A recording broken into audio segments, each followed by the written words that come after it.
Here we go. Number 49. What is the smallest radius of an unbanked curve around which bicyclists can travel if her speed is 18 miles per hour and the coefficient of static friction between the tires and the road is 0.32? So it's important to understand that it's the friction, right, that is keeping her in a circular path, right? Now, obviously, the most obvious force is the Fg, and then of course there's a normal force going up, right? So this is pretty much the y direction. But it is the friction that is pointing in towards the center that is keeping this bicyclist in a circular path, okay? Obviously, this drawing is a little bit skewed, right? So if you were to look at it more from ground level, right? So here's the friction,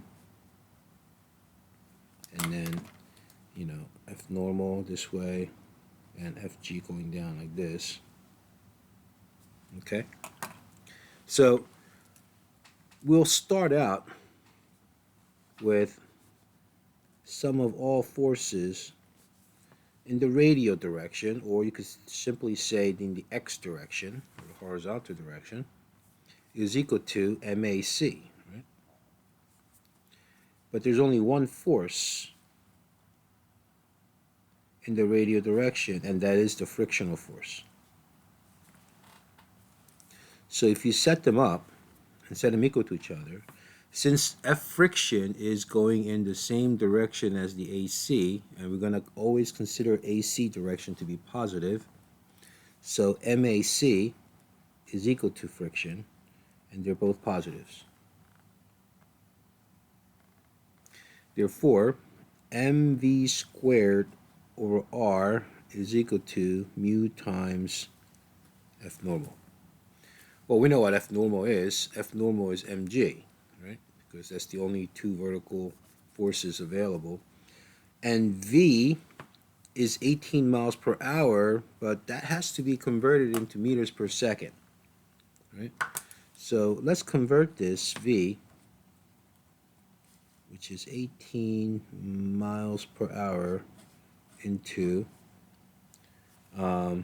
meters per second. So in 1 hour, there are 3,600 seconds, and in 1 mile, there are 1,610 meters. And if you work that out, I think you'll get something like 8.05 meters per second. So that's good to know, and that's what we have to use for our V here. But what about F normal? Well, we know sum of all forces in y is equal to MAY, but you know AY is 0, because she's not levitating off the floor or going through the floor. So sum of all forces in y is equal to, right, F normal plus Fg. So we know F normal is equal to Fg, right, which is equal to mg. So we could replace that in here. So notice what happens. We don't even have to know the mass of the bicyclists in order to work this problem out, because they will all pretty much behave the same way. So the masses will cancel out from both sides of the equation, right? And if we solve for R is equal to V squared over mu G is equal to my R. All right, so R is equal to V squared, which is 8.05 squared. Divide that by mu, which is 0.32 times 9.8. Again, I don't put that negative 9.8 in there. Make sure you put in the positive 9.8. Okay, so if you work that out, what do you get? Let's say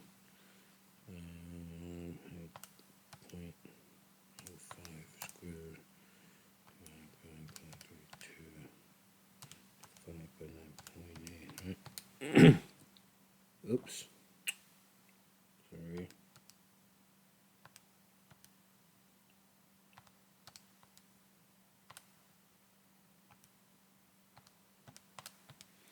Yeah, get 20.7 meters as your minimum radius. All right. Alrighty. Next, a circular curve of a highway is designed for traffic moving at 60 kilometers per hour. Again, it's probably a good idea to convert that into meters per second. So here, that's the design speed, which is 60 kilometers per hour. Right? So if you convert that by doing, again, I guess you could do 1,000 meters is 1 kilometer, and 1 hour is equal to 3,600 seconds. And if you work that out, I think you get something like 16.67 meters per second. So that's good to know. All right. So when we have embanked curve like this, you do not rotate the axis like an inclined plane. So that's very important. So if the radius of the curve happens to be 150 meters, so we have R is equal to 150 meters.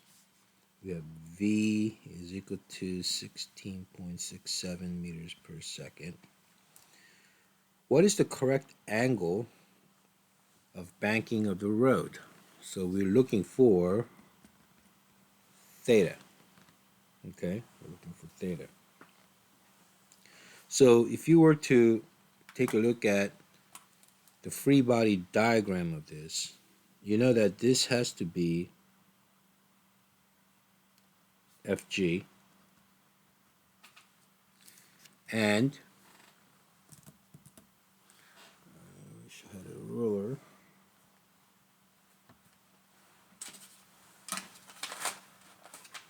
And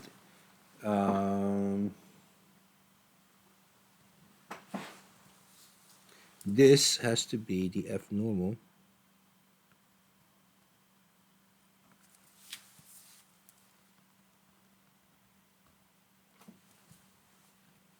Okay. So this is the angle theta.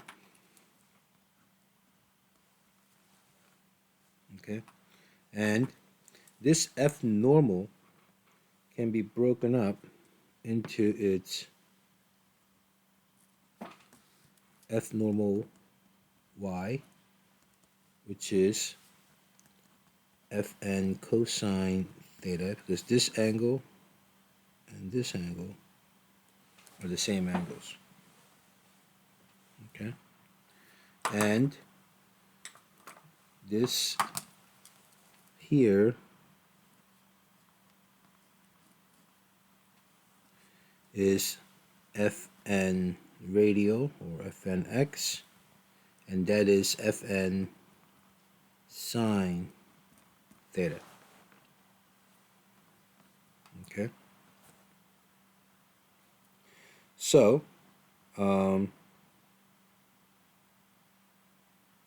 let's take a look. Again, if we start out with, right, sum of all forces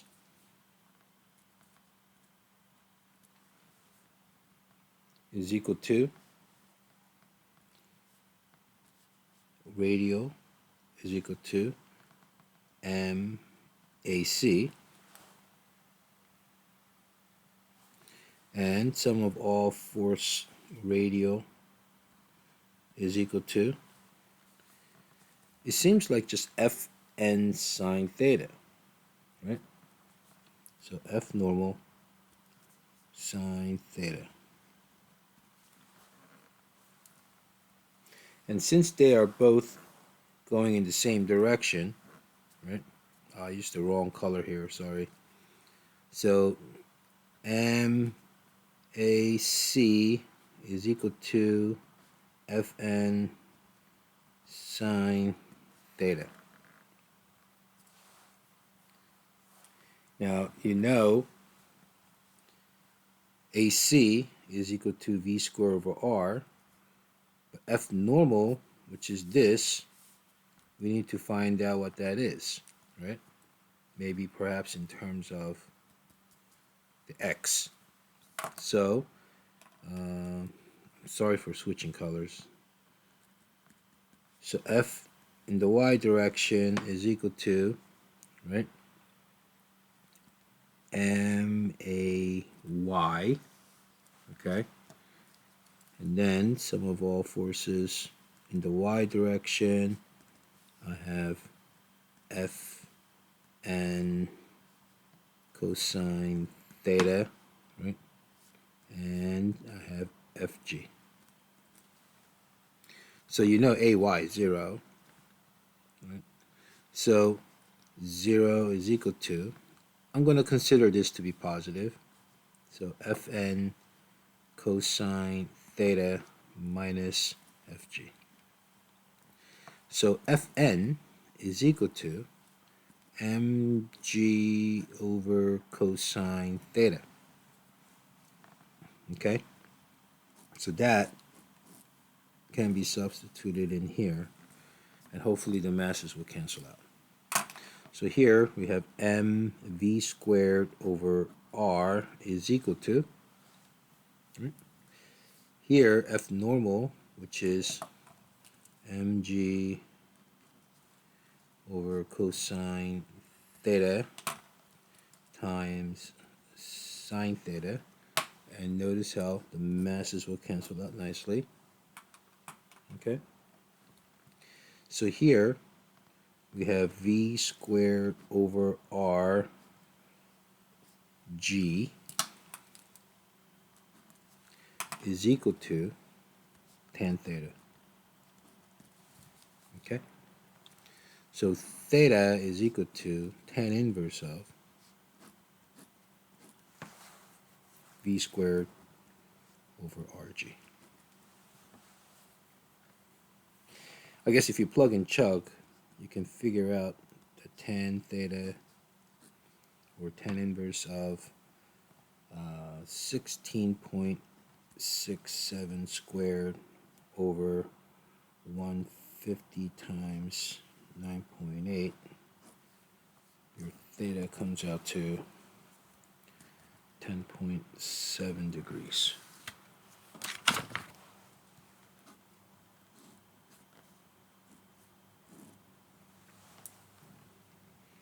All right, so that's part A.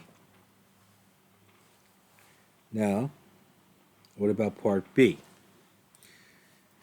If the curve was not banked, what would be the minimum coefficient of friction between the tires and the road would help keep the car from skidding, well, at the same speed?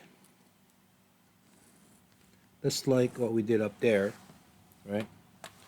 You could simply say, oh, in that case,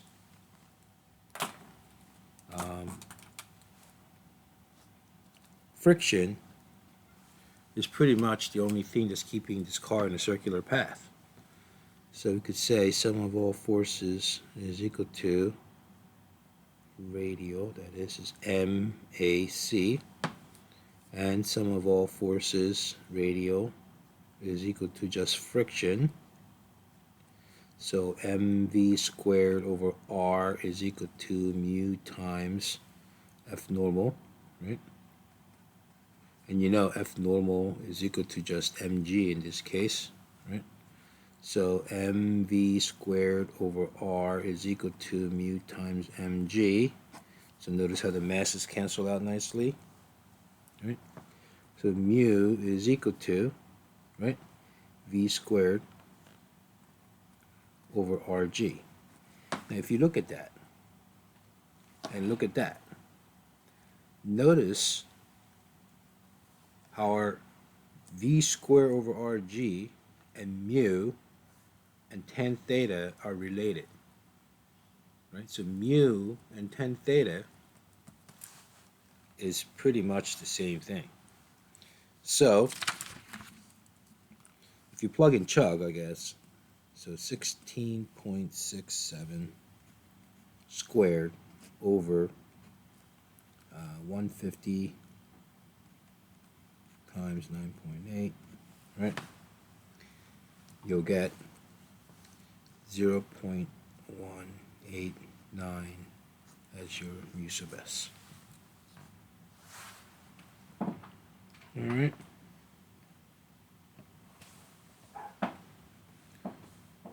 Alrighty then. And that is pretty much the same value as tan of 10.7.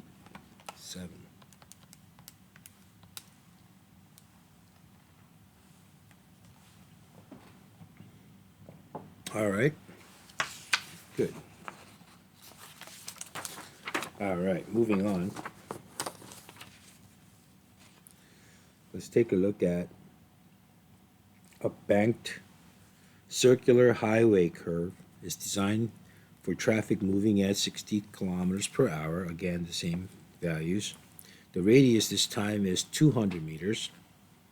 The traffic is moving along the highway at 40 kilometers per hour. So it's designed for 60, but it's moving at 40 on a stormy day. Now, when that happens, because it's traveling slower than the actual designed speed, the car's tendency will be going down the embankment. So in order to prevent car from going down the embankment, the friction has to act up. Okay? Friction has to act up the embankment. So it's asking, what is the minimum coefficient of friction between the tires and the road that will allow car to negotiate the turn without sliding off the road? Okay? So I think it's a good idea to figure out what this angle is for this embankment design at this speed first. Okay? At this speed first. So if you were to think about going back to what we did previous problem here, and since this previous problem is 51 and this is 52, we can use the same values pretty much, right? So if we were to derive all this, we would most likely end up with this. But I don't want you to just use this during the test. I want you to derive this to this. So make sure you know how to derive it to this equation, okay? But I'm just going to save time by reutilizing that tan theta is equal to v squared over rg, okay?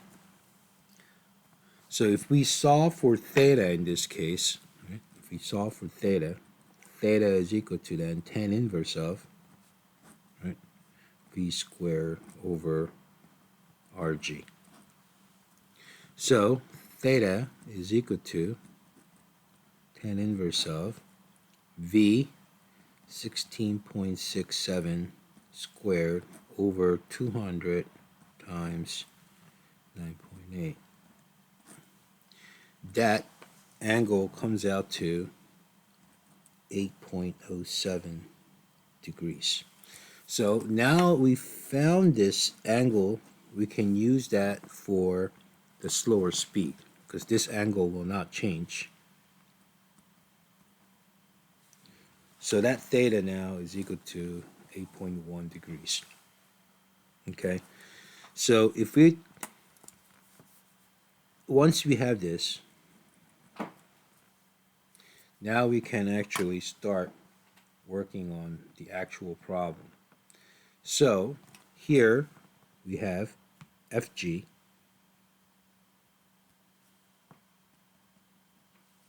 and we have F normal.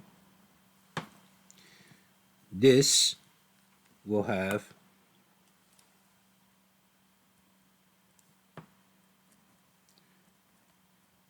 Fn cosine theta for Fny. And this angle theta is this angle theta. And we have Fn radial, which is Fn sine theta. This time I'm going to try not to make color. So yeah, so let's put the right colors in this time. So sum of all forces radially is equal to MAC. Now that I established that color, we'll be okay. Now don't forget, because it's traveling slower, the friction has to work up the incline like so.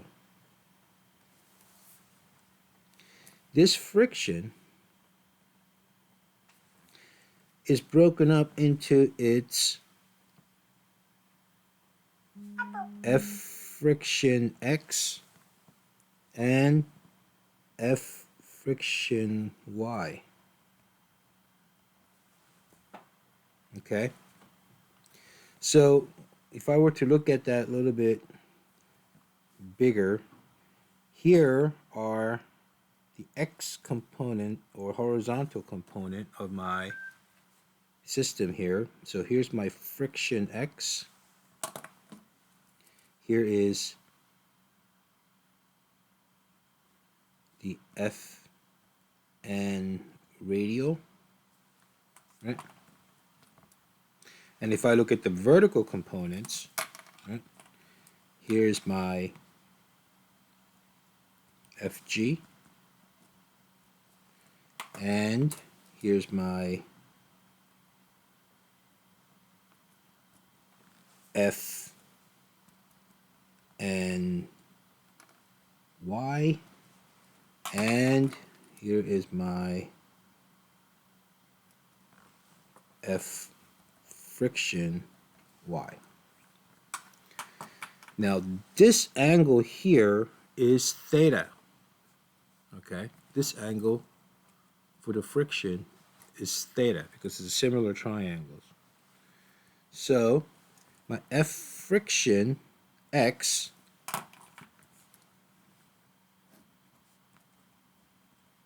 is equal to, I'm going to put theta in here as well. My friction X is F friction cosine theta. And of course, my friction is mu times F normal cosine theta as my F friction X. And F friction Y obviously is F friction sine theta, right?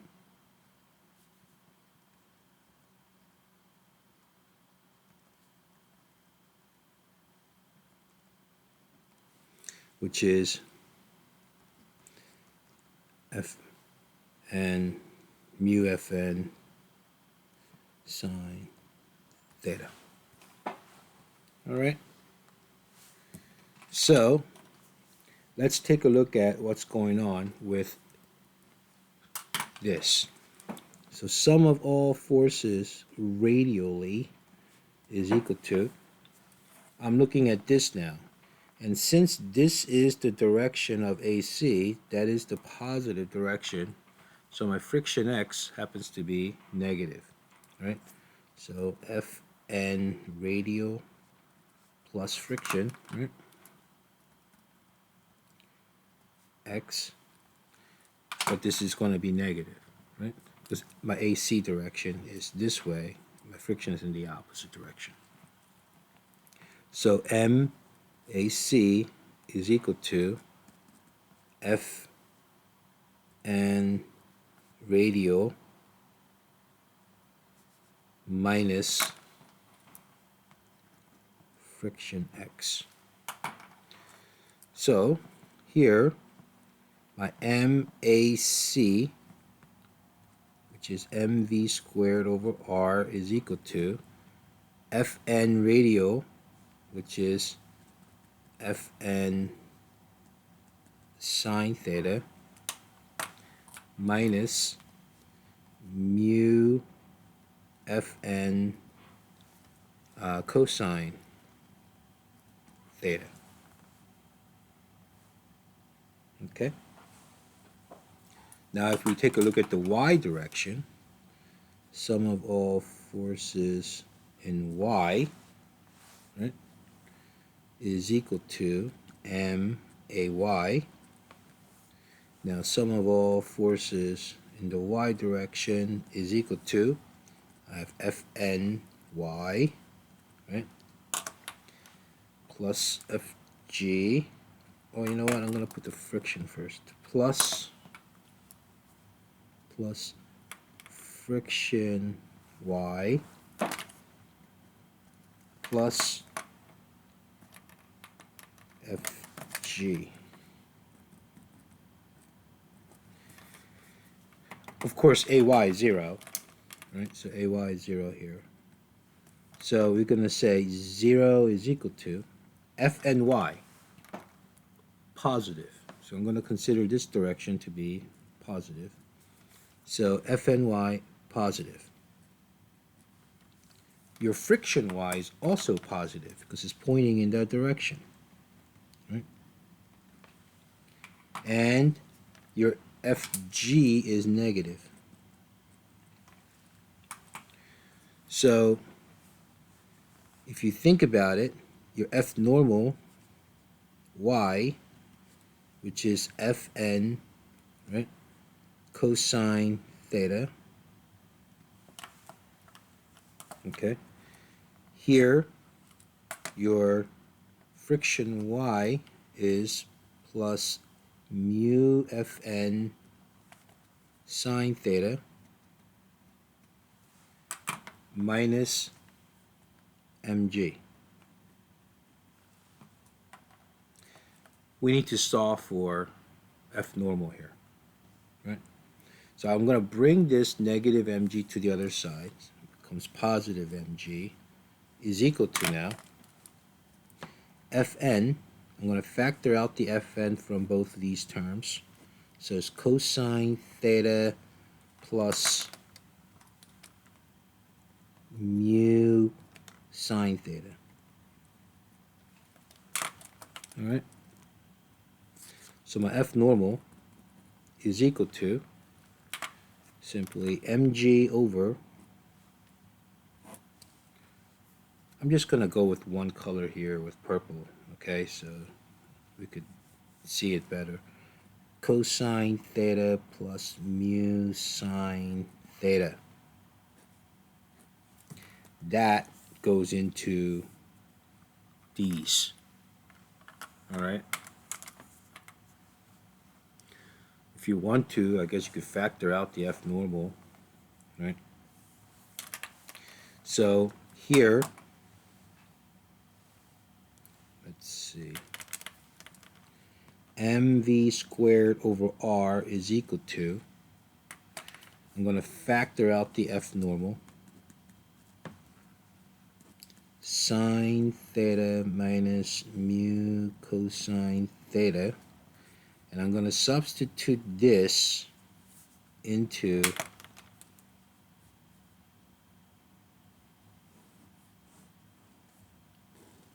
here. So mv squared over r is equal to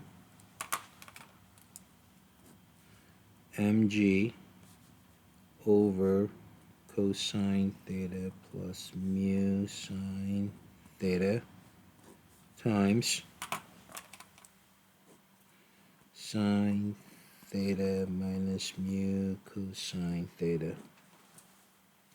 Notice how the masses will cancel out, right?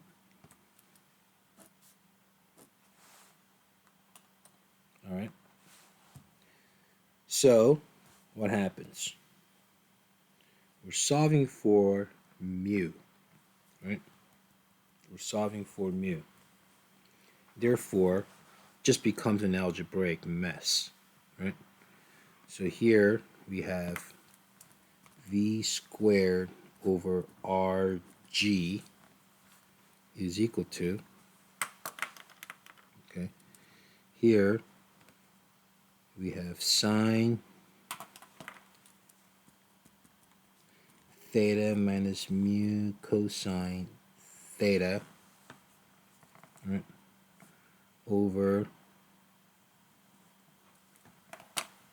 cosine theta plus mu sine theta.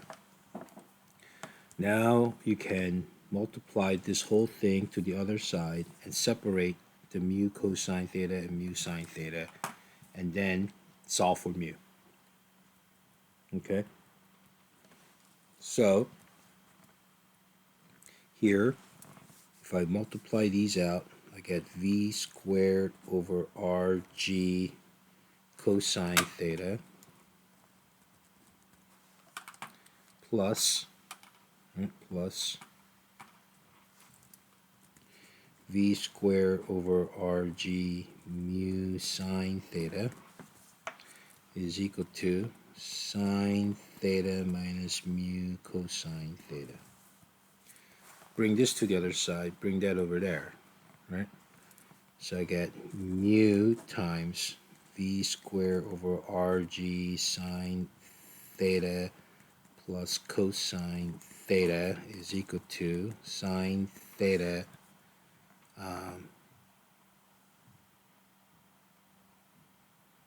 minus v squared over rg cosine theta. So mu is equal to, finally, ready? I get sine theta minus v squared over rg cosine theta, whole thing over,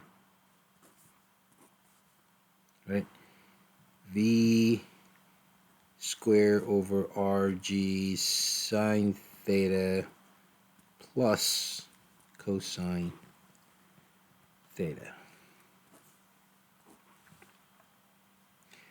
Plug in the values,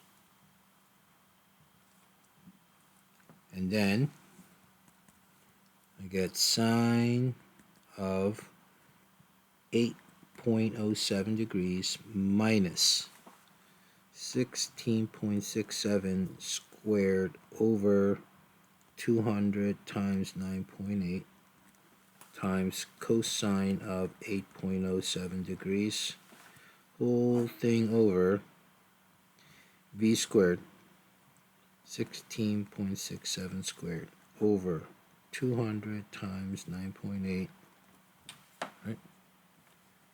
Here, sine of 8.07 degrees plus cosine of 8.07 degrees. Alright, we're almost there, guys. So mu is equal to 0.078. Not that much. Small values, less than 0.1. Alright.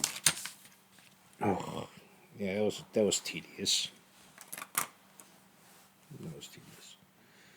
Alright. Any questions so far? Yes. Who's that? Alright, Caitlin, I got you. Alright. No questions? Okay. Alright. Last one. Okay.